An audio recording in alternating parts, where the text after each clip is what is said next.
What is going on YouTube? It's Diver, and today we're going to be taking a look at how to turn your ordinary Xbox One or PlayStation 4 controller and turn it into a scuff. Now this is 100% free. There's no drilling or any modifications to your controller that should need to be done.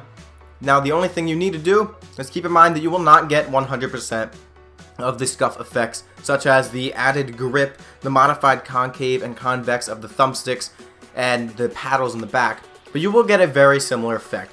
Now, on the PlayStation 4, I'm going to go over that briefly because I'm not going to be giving the tutorial on the PS4. But there are videos out there if you want to watch one, if you need one. But basically what you want to do is scroll all the way down to settings, go all the way to the right into devices or accessories. Now, depending on which version of the PS4 dashboard, I guess you call it, you're running, it shows either devices or accessories. And you want to click on that and your controller should be one of those connected. You can click button mapping.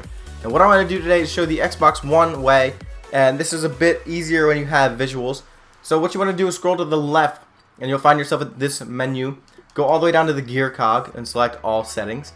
Once you're here, you want to go down to connect and devices. Once you're down to connect and devices, click on devices and accessories. You will be shown this menu.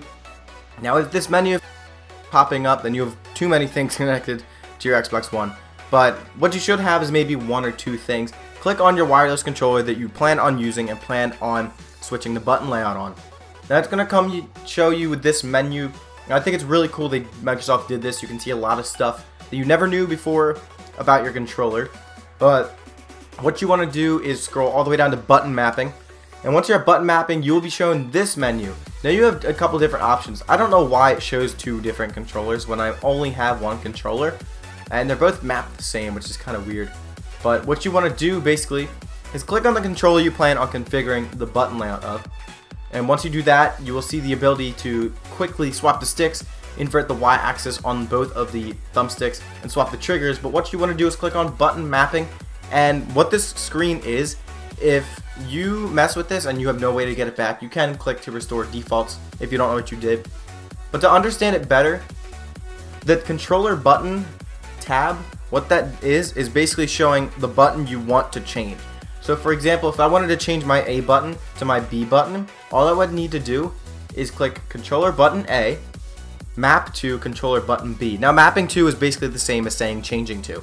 Now I'm not going to do that because I want my A button to be normal, but basically what I did for Call of Duty purposes, so I could jump shot and drop shot easier without having to take my right thumb off of the right stick, I switched my button layout in the actual Call of Duty Black Ops 3 game to bumper jumper, which basically switched the A button and the left bumper button, and it kept everything else the same as default. And I used to play on tactical, so I'm used to the B button being switched with the right thumbstick.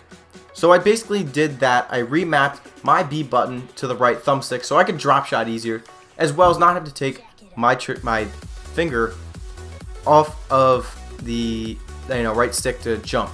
So that is now left bumper. So I can have two fingers on the controller on the left side, one on the right side, and it makes it a lot easier to jump shot.